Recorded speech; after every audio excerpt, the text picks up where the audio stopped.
Jésus dit, vous dites que moi, je chasse les démons par Belzéboul. Ah bon? Donc Jésus était contesté. Il faisait des miracles. Il vient de guérir un homme qui avait un esprit qui le rendait muet. Et les gens, au lieu d'acclamer, commencent à dire non, c'est par Belzéboul qu'il chasse Belzéboul. Dans l'évangile de ce jour, le Seigneur procède à un exorcisme. Il chasse un des démons les plus difficiles à chasser. Un démon muet. Parce que quand un démon parle, c'est un peu facile de les chasser. Il vous donne des indications. Mais ces démons ne parlent pas. Et les démons qui ne parlent pas, ils vous boudent. Ils vous méprisent. Ils disent que vous n'êtes pas de mon niveau. Quand un démon commence à parler, il reconnaît qu'il est de votre niveau, il collabore avec vous. Mais les démons qui refusent de parler, ils vous boudent. Donc, c'est un démon difficile à chasser, un démon muet. Ces démons muets rendaient la personne qu'il possédait muette.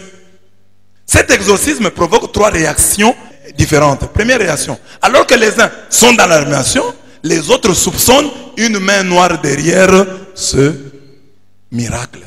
C'est par Belzéboul, le prince des démons, il expulse les démons. Un autre groupe, pour le mettre à l'épreuve, réclamait de lui un signe venant du ciel. Donc 3 groupes. Il chasse un démon muet. Premier groupe, ah, c'est admirable. Deuxième groupe, il chasse, c'est vrai, mais c'est par Belzéboul. Troisième groupe, fais-nous encore un autre miracle. On est déjà fatigué, fais un autre.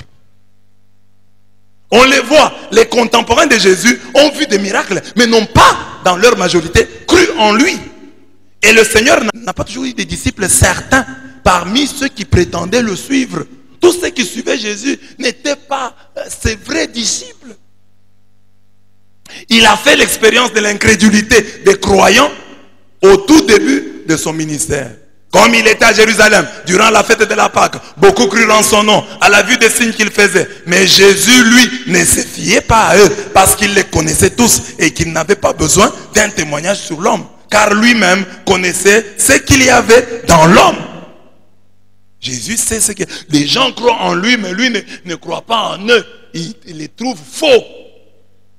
C'est pourquoi je vous ai toujours dit qu'on ne puisse pas dire de vous que vous êtes faux. Qu'on dise de vous que vous êtes faible, oui. Mais qu'on ne dise pas de vous que vous êtes faux. Faible, oui. Mais pas faux. Il est faible. Oui, ça, on comprend. Mais pas qu'on dit, il est faux. Il trompe. C'est un hypocrite. Non. Ces gens-là faisaient semblant de croire en Jésus, alors qu'en réalité, ils ne croyaient pas en lui. C'est ce que j'ai dit ici même à l'église. Tu fréquentes l'église, tu viens à la paroisse, tu restes longtemps ici, mais sans croire. Mais tu es là, tu subis, tu rentres chez toi, tu subis toujours.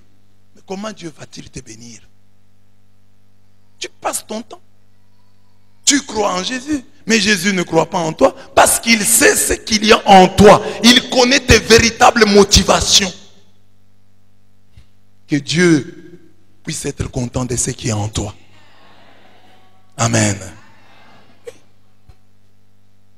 Nous savons aussi ce qui s'est passé lors de la multiplication des pains.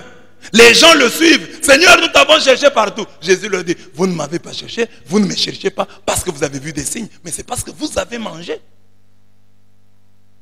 et que vous êtes rassasiés. Jean 6, 24 à 27. Jésus connaît nos vraies motivations. Nous sommes souvent des faux croyants. On comprend pourquoi, devant toute cette foi qui n'en était pas une, le Seigneur a pu se poser la question suivante. Mais le Fils de l'homme, quand il viendra, trouvera-t-il la foi sur la terre? Luc 18, 8. Trouvera-t-il la foi sur la terre? Il trouvera les églises pleines. Il trouvera des gens avec des Bibles en main. Il trouvera des gens allant à Lourdes, allant dans les différents pèlerinages. Il trouvera les gens en train de faire toutes sortes de prières. Mais la foi restera toujours une denrée très rare. C'est pourquoi il dit, si vous en avez comme une grain de moutarde, vous déplacez les montagnes. Parce que la foi est rare. Celui qui en a, même en petite quantité, fait de grandes choses. Et la foi, ce n'est pas quand ça marche. La foi, c'est quand j'ai dit à Roméo, dis, ne viens plus prier ici. Si Roméo est capable de dire, ah, monsieur l'abbé, moi je viens chercher ici Dieu. En tout cas, je dois revenir. Mais si Roméo dit, ah, je pars, c'est pas la foi. La foi, c'est quand tu es malade, quand ça ne marche pas, et que tu peux dire, je m'accroche à Dieu. Je ne peux pas mal parler. Dieu reste Dieu, même si moi je souffre. Oh, dès que tu tombes malade, tu commences à chercher les prophètes à gauche, à droite. Non, tu n'as pas la foi. Dès que tu tombes malade, tu changes d'église. Non. Dès qu'on te complique un peu, tu changes de paroisse. Non.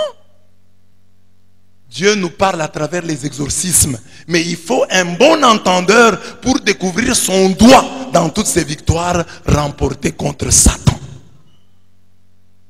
La Bible nous le dit et nous le savons pertinemment bien. Le diable ne vient que pour voler, pour égorger et faire périr. Mes bien-aimés, retenez ça. Le diable ne vient que pour voler, pour égorger et faire périr. Ainsi donc, si nous sommes encore en vie et que nous gardons la foi, l'espérance et l'amour, c'est que le doigt de Dieu est à l'œuvre dans nos vies. Amen. Dis à ton voisin, si tu tiens encore, c'est parce que le doigt de Dieu est à l'œuvre dans ta vie. Retenez ça.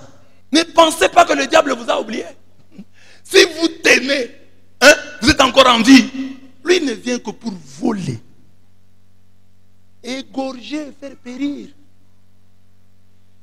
Tu peux dire non, telle chose ne marche pas dans ma vie. Mais lui, son objectif, 3 verbes. Voler, égorger, faire périr.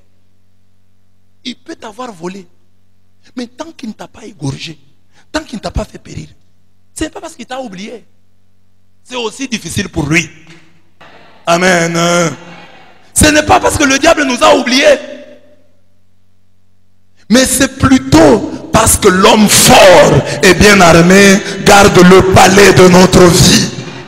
Il y a un droit, le droit de Dieu qui nous protège. C'est ainsi que le diable n'arrive pas à voler. C'est ainsi que le diable n'arrive pas à égorger. C'est ainsi que le diable n'arrive pas à faire périr. Parce que c'est ça sa mission, c'est ça son objectif. Voler, égorger, faire périr. Mais si ce verbe-là, il n'est pas encore arrivé à le conjuguer dans ta vie, c'est parce qu'il y a un droit qui te protège. Il y a un droit, le droit de Dieu.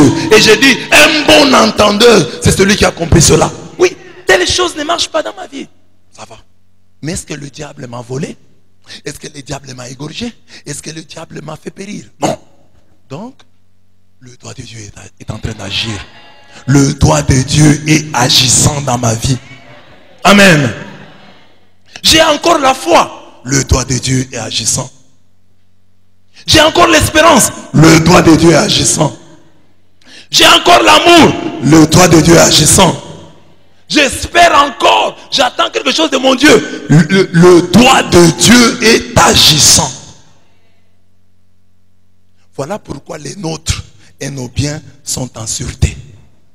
Mes enfants sont en bonne santé. Le doigt de Dieu. Le doigt de Dieu. Je marche comme je marche ici. Le doigt de Dieu. Aujourd'hui, j'ai 54 ans. Le doigt de Dieu. Plus jeunes et plus sains que moi sont morts. Si je suis là jusqu'à ce jour, le doigt de Dieu. Le doigt de Dieu. Reconnais le doigt de Dieu dans ta vie. Et pourquoi on emploie l'expression doigt de Dieu? C'est parce que Dieu est humble. Il aurait voulu employer le bras. Il aurait voulu employer la main. Ou le corps de Dieu. Il emploie le doigt. C'est pour te dire, souvent, ce que j'ai fait, vous ne le voyez pas. Vous n'êtes pas conscient. C'est petit, mais c'est costaud. C'est que vous ne vous rendez pas compte. Parce que vous voulez que je puisse agir comme ça avec mes 2 mains. Alors que moi, pour faire ce que j'ai fait, ce que toi tu fais avec les 2 mains là, moi je n'ai besoin que de mon doigt. Il faut que tu ailles comme tu es parti là. C'est ça Dieu. C'est-à-dire que c'est toi qui penses que Dieu, pour te sauver, a besoin d'appliquer les deux mains. Non. Lui dit le doigt. Lui, il est Dieu.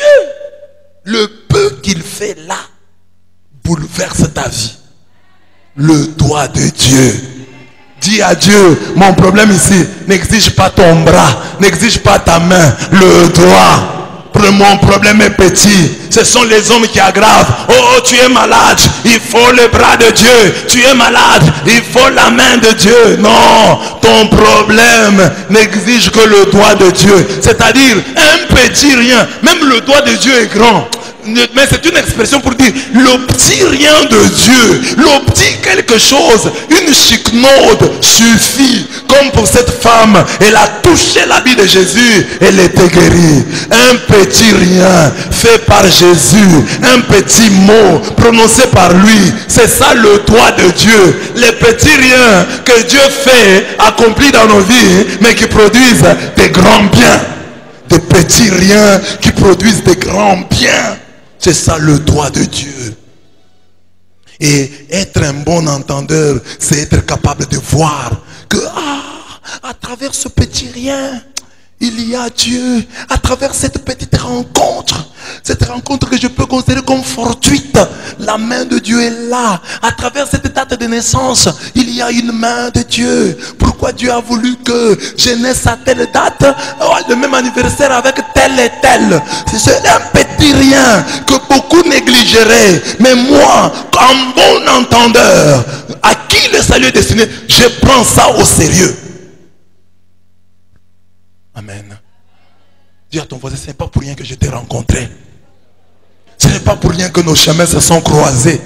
Si Dieu a permis que je te rencontre, si le doigt de Dieu a permis que je te rencontre, c'est que de cette rencontre va sortir quelque chose de grand, quelque chose de grand, quelque chose de puissant. Si aujourd'hui Dieu a permis que tu sois là à l'église, que tu écoutes cette parole, ce n'est pas pour rien. Le petit doigt de Dieu, le doigt de Dieu veut produire des grandes choses dans ta vie. C'est ça le bon entendeur. Le bon entendeur, lui, interprète les petits riens. Il dit, de ces petits riens sortiront des grands biens. C'est ça la foi. Le bon entendeur. C'est ce que Jésus leur dit. En revanche, si c'est par le doigt de Dieu que j'expulse les démons, c'est donc que le règne de Dieu est venu jusqu'à vous. Le doigt de Dieu. Le doigt de Dieu. Cet homme fort qui veille sur nous est tellement puissant qu'il n'y a pas plus fort que lui qui surviendrait, le battrait, lui enlèverait son armure et distribuerait ses dépouilles. Être bon entendeur, c'est savoir que c'est pour détruire les œuvres du diable que le Fils de Dieu est apparu. 1 Jean 3, 8. Si le diable lui vient pour voler, égorger et faire périr, Jésus lui est venu pour détruire les œuvres du diable qui consistent dans le vol, l'égorgement et le dépérissement des enfants de Dieu. C'est ça que le diable veut produire. Mais Jésus est venu pour détruire les œuvres du diable. Donc si nous sommes là, ce n'est pas pour nos beaux yeux. Ce n'est pas parce que nous sommes beaux et intéressants et le diable nous laisse. Nous sommes là parce que le doigt de Dieu nous protège. Voilà pourquoi il chante.